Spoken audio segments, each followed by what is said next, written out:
اعوذ باللہ من الشیطان الرجیم بسم اللہ الرحمن الرحیم یا ایہا الذین آمنوا اے ایمان والو لا تقولوا تم نہ کہو راعنا کا لفظ وقولوا انظرنا بلکہ تم کہو انظرنا، راعنا کی لفظ کی جگہ انظرنا کہا کرو، واسمعوا اور ہمارے حکم کو غور سے سنو، وللکافرین عذاب علیم اور کافروں کے لیے دردناک عذاب ہے۔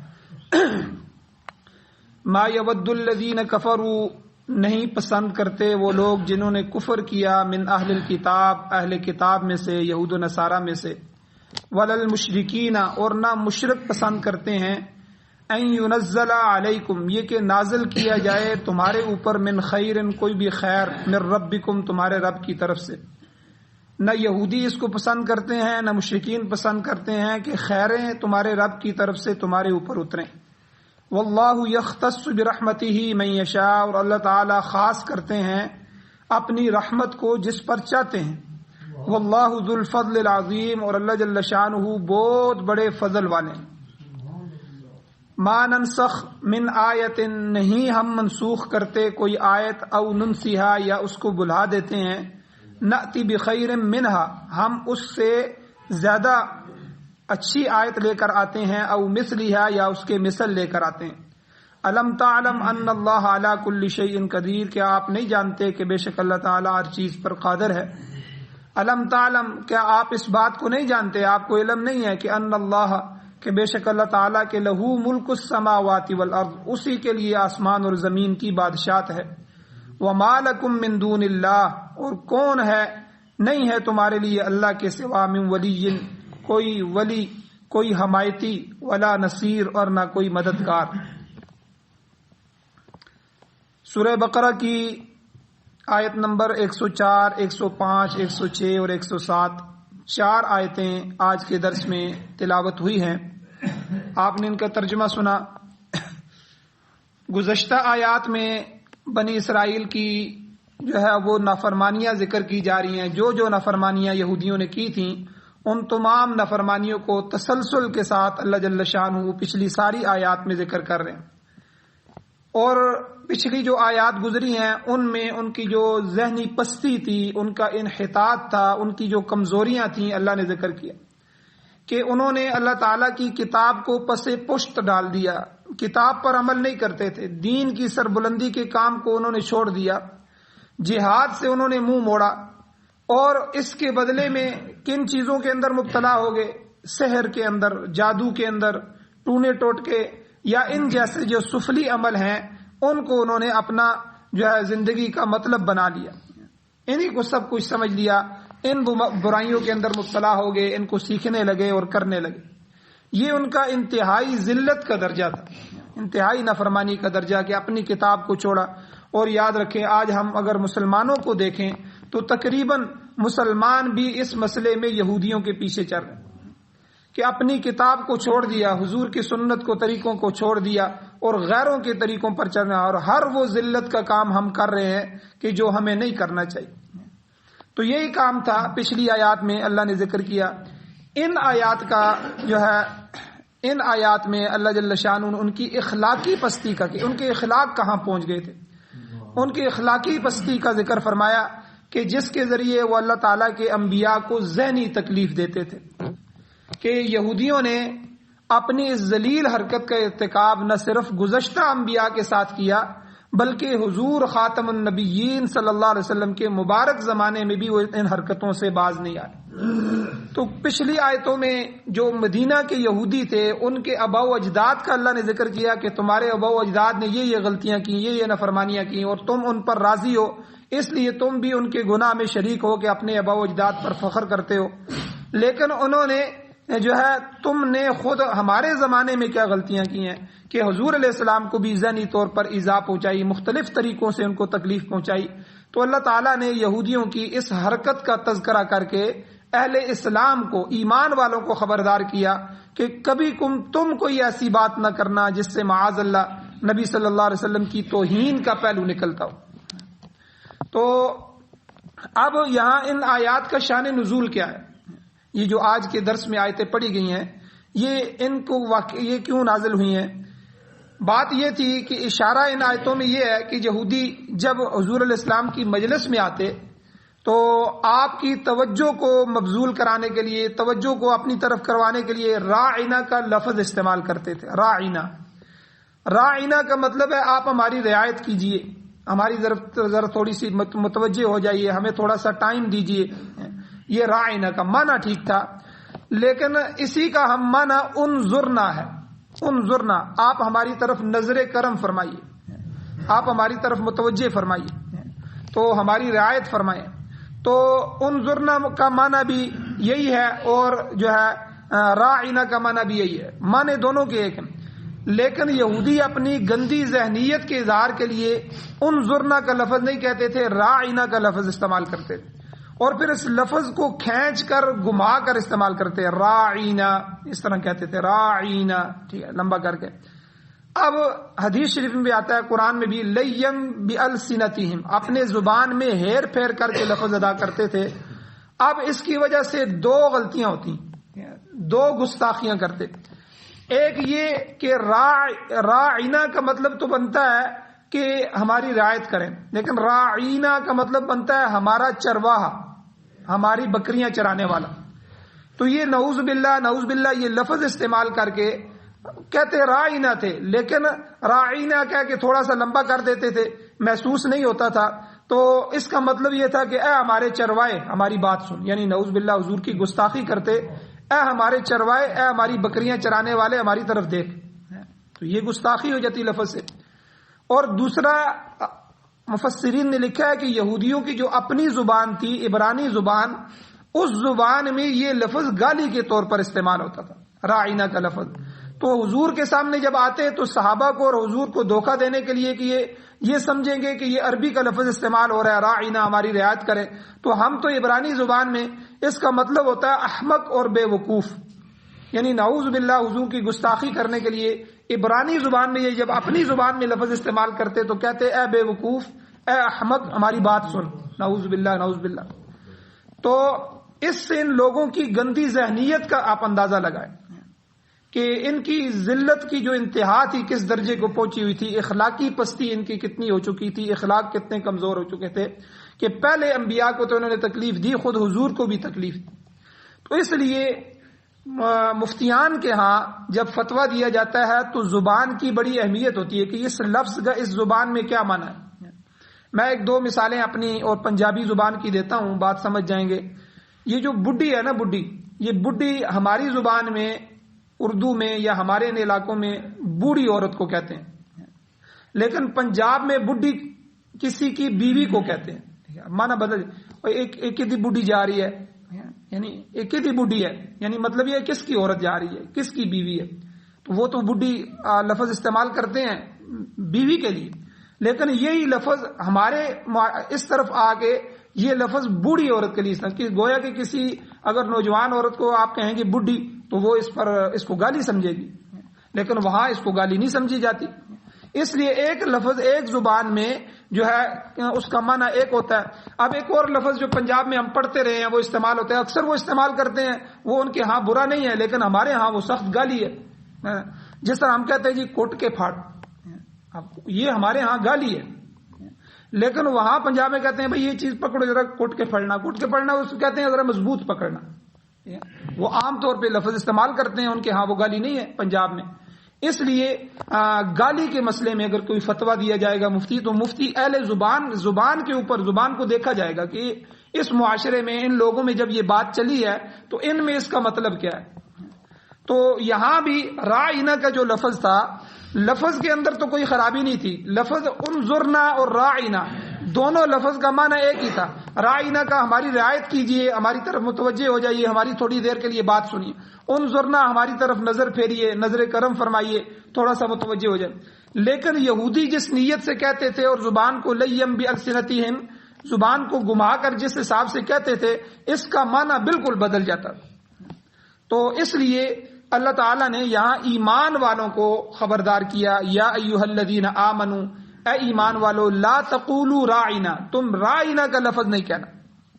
جب بھی نبی علیہ السلام کی طرف متوجہ ہو اور حضور کی توجہ اپنی طرف مبذول کرانا چاہو اور حضور کو اپنی طرف جو ہے توجہ دلانا چاہو تو راعنا کا لفظ استعمال نہیں کرنا ہے میرے نبی کے صحابہ، اے ایمان والو، کیونکہ اس سے نعوذ باللہ حضور علیہ الصلوۃ والسلام کی توہین کا پہلو نکلتا ہے، اور نبی کی توہین ادنا درجے کی کیوں نہ ہو یہ کفر ہے۔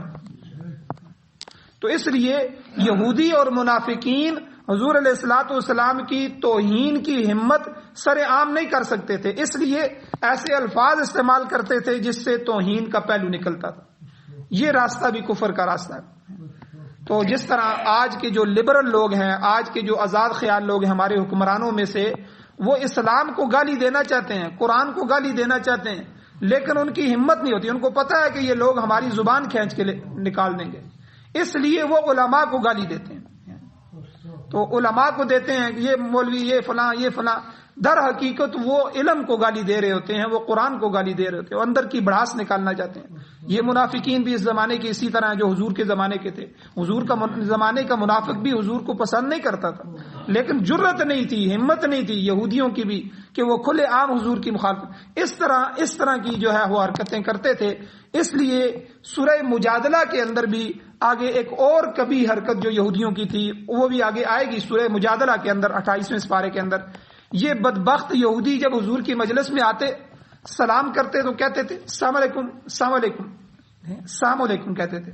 سلام اور سام دونوں میں بڑا فرق ہے، معنوں میں بڑا فرق ہے۔ السلام کا معنی یہ ہے کہ آپ پر سلامتیاں اتریں، اللہ کی طرف سے آپ پر سلامتی ہو، ٹھیک ہے، آپ سلامت رہیں، آپ پر کسی قسم کی کوئی جانی مالی کسی قسم کی کوئی تکلیف نہ آئے، یہ اس سلام کے لفظ کا یہ معنی۔ اور سام کا مطلب ہوتا ہے ہلاک ہو جائے، تو تباہ ہو جائے، تو برباد ہو جائے، تجھ کے اوپر ہلاکت اتر آئے۔ اب یہ بدبخت آتے جب یہودی سلام کرتے تو حضور کو کہتے، حضور کو نہیں پتا تھا، تو کہتے جی السلام علیکم، جی السلام علیکم۔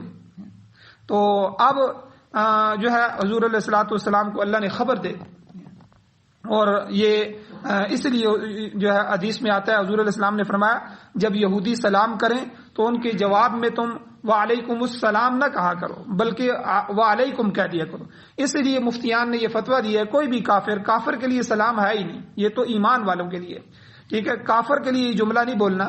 تو اگر کوئی کافر سلام کر دے، معاشرے میں گٹھے رہتے ہیں، ہندو ہیں یا دوسرے تیسرے کوئی لوگ رہ رہے ہیں، تو آگے سے وہ اگر السلام علیکم کہے بھی ٹھیک بھی کہے السلام علیکم، پھر بھی آپ نے وعلیکم السلام نہیں کہنا بلکہ خالی وعلیکم کہہ دینا۔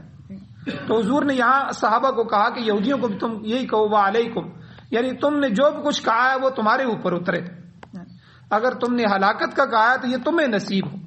تو اللہ نے قرآن کی آیات اتار دی اس موقع پر بھی، حیوک بما لم یحیک بہ اللہ، اے میرے محبوب جس طرح اللہ آپ کو سلام کرتے ہیں ان الفاظ کے ساتھ یہ آپ کو سلام نہیں کرتے۔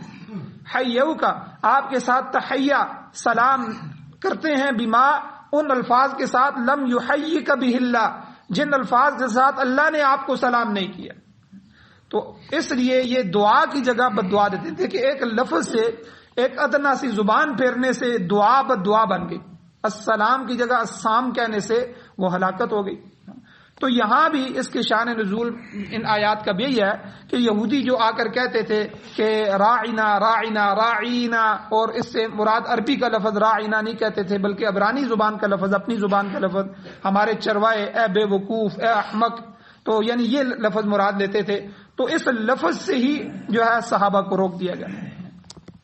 یہاں ایک دو باتیں اور سن لیں کہ یہاں علماء نے ایک نقطہ بیان فرمایا ہے کہ سورہ بقرہ میں یہ پہلا موقع ہے جس میں اہل ایمان کو خطاب کیا جا رہا ہے۔ قرآن پاک کا بھی پہلا موقع ہے، سورہ بقرہ میں بھی یا ایھا الذین آمنوا کہہ کے ایمان والوں کو ڈائریکٹ مخاطب کیے گئے۔ پہلے عام لوگوں کو مخاطب کیا گیا، یا ایھا الناس کہا گیا ہے پیچھے، یا ایھا الناس اعبدوا ربکم، اے نوع انسان اپنے رب کی عبادت کرو۔ یا بنی اسرائیل کو بھی مخاطب کیا گیا، یا بنی اسرائیل اذکروا نعمتی التی انعمت علیکم، ٹھیک ہے۔ لیکن یہاں پہلی دفعہ اہل ایمان سے خطاب ہو رہا ہے، اور پورے قرآن مجید میں 88 مرتبہ اہل ایمان کو اللہ نے خطاب کیا ہے۔ یہ یا ایھا الذین آمنوا کا جو لفظ آیا ہے یہ پورے قرآن مجید میں 88 مرتبہ خود اللہ نے مجھے آپ کو جو ہے اللہ نے خطاب کیا ایمان والوں سے، یعنی اللہ نے ڈائریکٹ مجھے خطاب کیا۔ تو اس لیے شاہ عبد العزیز محدث دہلوی رحمۃ اللہ علیہ یہاں ایک بڑا عجیب نقطہ بیان کرتے ہیں، امت محمدیہ کی فضیلت بیان کرتے ہیں. وہ کہتے ہیں کہ سابقہ جتنی بھی آسمانی کتابیں گزری ہیں ان میں براہ راست اہل ایمان کو خطاب نہیں ہوتا تھا، بلکہ انبیاء کو اللہ خطاب کرتے تھے، اے میرے نبی اپنی امت کو یہ بات کہیں، اے میرے نبی یہ بات کہیں، آپ کے اپنی امت کو یہ حکم بتائیں. کسی امت کو بھی اللہ نے براہ راست احکامات دیتے ہوئے خطاب نہیں کیا. یہ صرف اس آخری امت کا شرف ہے، اس امت کی فضیلت ہے کہ اللہ نے براہ راست اہل ایمان کو خطاب فرمایا. اللہ نے براہ راست مجھے اور آپ کو خطاب فرمایا. اس لیے مسند احمد کی روایت ہے حضور علیہ الصلوۃ والسلام کی کہ حضرت عبداللہ ابن مسعود رضی اللہ تعالیٰ عنہ وہ فرماتے ہیں کہ میں حضور علیہ السلام کی خدمت میں حاضر ہوا. میں نے کہا حضور مجھے کوئی نصیحت فرمائیں، کوئی بات فرمائیں جس پر میں عمل کروں. صحابہ کی ہمیشہ یہ کوشش ہوتی تھی کہ وہ حضور کے سامنے آتے کچھ نہ کچھ بات پوچھتے رہتے. تو حضور علیہ السلام نے فرمایا، اے عبداللہ جب تم قرآن پڑھا کرو اور قرآن پڑھتے ہوئے اللہ کا یہ خطاب آ جائے یا ایھا الذین آمنو، تو پورے دل کے ساتھ متوجہ ہو جایا کرو اور یہ سمجھ لیا کرو کہ اللہ تعالیٰ تم سے براہ راست خطاب کر رہے ہیں. اور اس سے بڑی نصیحت اور بڑی وصیت کیا ہو سکتی ہے کہ مقصد یہ تھا کہ یہ ایک ایسی اعلیٰ چیز ہے کہ پوری توجہ کے ساتھ ہم تنگوش ہو کر جو ہے اللہ کے کلام کو سنا جائے. اور خاص کر کے یا ایھا الذین آمنو، اے ایمان والو، جب اللہ یہ کہتے ہیں تو آگے اللہ کوئی خاص حکم دے رہے ہیں، اس لیے کسی چیز کے کرنے کا حکم ہوگا یا کسی چیز سے رکنے کا حکم ہوگا. اس لیے اے عبداللہ ابن مسعود تو جب بھی قرآن پڑھا کر اور ایمان والوں کو جب خطاب ہو یا ایھا الذین، یہ سمجھا کر کہ اللہ مجھے خطاب فرما رہے. تو اس لیے یہاں جو ہے یا ایھا الذین آمنوا سے جو خطاب ہوا ہے یہ پہلی دفعہ ہوا ہے. آگے 88 مرتبہ جو ہے 87 مرتبہ اور آئے گا، کل 88 مرتبہ اللہ نے ایمان والوں کو قرآن مجید میں براہ راست خطاب فرمایا.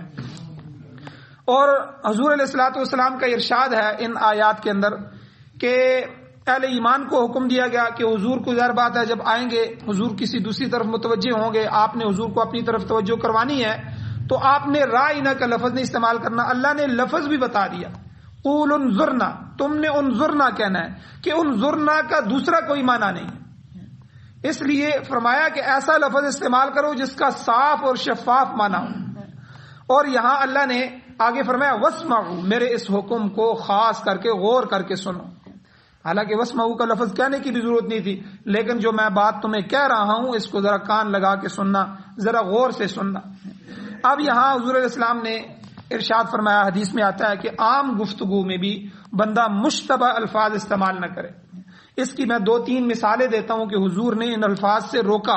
حالانکہ ان کے الفاظ کے معنی میں گڑبڑی نہیں تھی، معنی کے لحاظ سے ٹھیک تھے، لیکن ان سے دوسرا معنی بھی نکلتا تھا جو کوئی اگر مراد لے لے تو وہ معنی غلطی کی طرف جا سکتا تھا، کفر کی طرف جا سکتا تھا، شرک کی طرف جا سکتا تھا.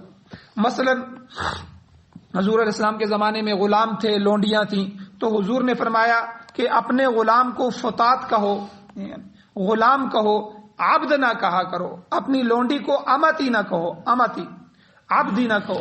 عبد سے شبہ ہوتا ہے کہ پکارنے والا شاید اپنے آپ کو معبود سمجھتا ہے کہ جس کی وجہ سے اس کو عبد کہہ رہا ہے، یہ میرا عبد ہے، میں اس کا معبود ہوں. حالانکہ معبود تو صرف اللہ تعالیٰ کی ذات ہے. عبد کا لفظ استعمال ہو سکتا ہے مگر معاملہ بالکل واضح ہونا چاہیے، کسی قسم کا شبہ نہیں رہنا چاہیے. تو اسی طرح لونڈی کو بندی کہہ کر پکارا جائے، لونڈی کہہ کر پکارا جائے، غلام اور لونڈی کو جو ہے اس طرح کہا جائے لیکن عبد نہ کہا جائے. حالانکہ معنی میں فرق نہیں تھا لیکن شبہ ہو سکتا تھا کہ اس کا دوسرا معنی. اس لیے حضور علیہ السلام نے فرمایا کہ عبد کا لفظ اس لیے مناسب نہیں ہے کہ کلکم عبید اللہ، کہ تم سب کے سب اللہ کے بندے ہو. اس طرح ساری عورتیں جو ہیں وہ اللہ کی بندیاں ہیں، کسی انسان کے بندے بندیاں نہیں ہیں. تو اس لیے اس لفظ کو ہی استعمال نہ کیا کرو. اور اسی طرح مولا کا لفظ، مولا کے لفظ کے مختلف معنی آتے ہیں اور تقریباً عربی کے اندر جو ہے مولا کے لفظ کے 21 یا 22 معنی آتے ہیں، یاد رکھیں. تو بلا تخصیص ہر جگہ اشتباہ پیدا ہو سکتا ہے، ہر جگہ اس لفظ کو استعمال نہ کیا جائے. جو ہے مولا کے کئی معنی ہیں، دوست کو بھی مولا کہتے ہیں، صاحب کو بھی مولا کہتے ہیں، آقا کو بھی مولا کہتے ہیں، غلام کو بھی مولا کہتے ہیں. ٹھیک ہے، تو غلام آزاد کرنے والے کو بھی مولا کہتے ہیں. تو اس کے علاوہ اور کئی معنی ہیں. تو مولا جو ہے یہ رب کو بھی کہتے ہیں، اللہ کو بھی کہتے ہیں.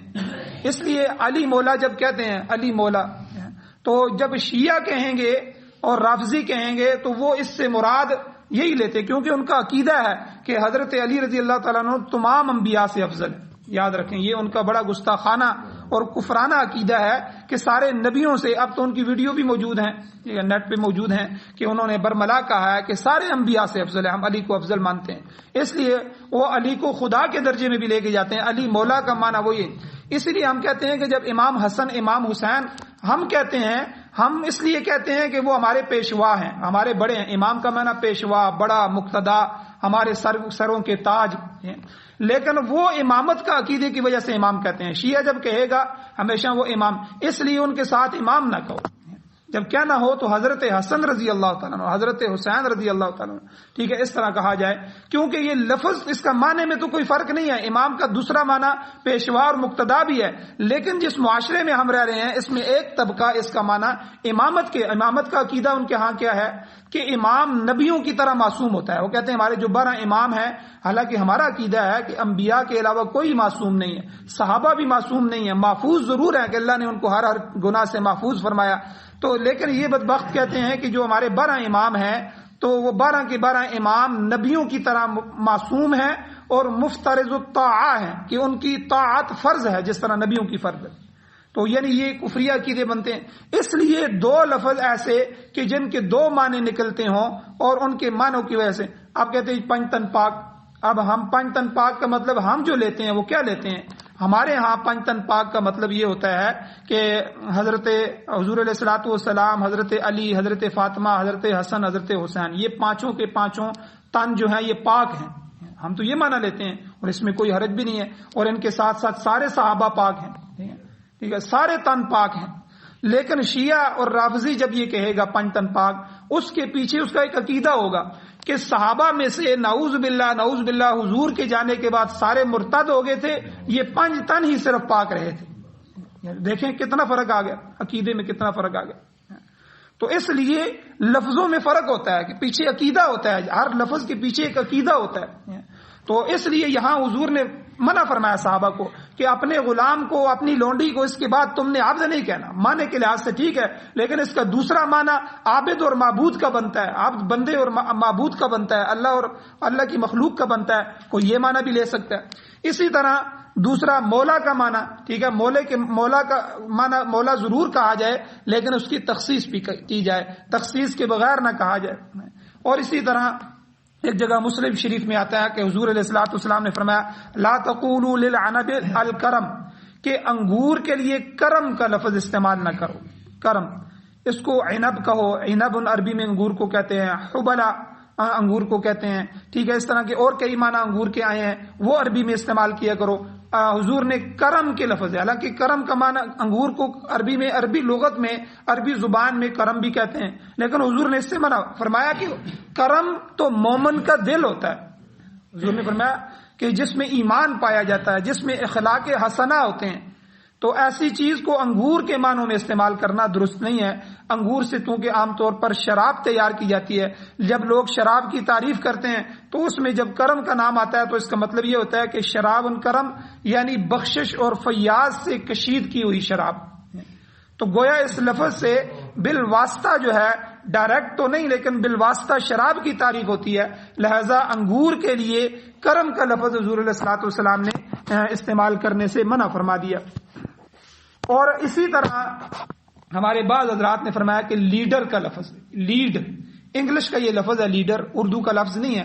لیڈر لیڈ کرنے والا، رہنمائی کرنے والا. بلا شبہ اس میں کوئی شک نہیں ہے پیغمبر علیہ الصلوۃ والسلام ہماری امت کی رہنمائی کرنے کے لیے آئے تھے، مگر یہ ایک ایسا لفظ ہے جو ہر قسم کے رہنما کے لیے استعمال ہوتا ہے، چاہے وہ ہندو ہو، سکھ ہو، عیسائی ہو، اخلاقی لحاظ سے دیانتدار امانتدار ہو یا بے ایمان ہو، خواہ کسی قسم کی بھی فکر کا رکھنے والا ہو، اہل اسلام میں سے ہو، غیر مسلم ہو، متقی ہو، فاسق ہو، فاجر ہو، کوئی بھی ہو، یکساں کہتے ہیں یہ لیڈر ہے جی.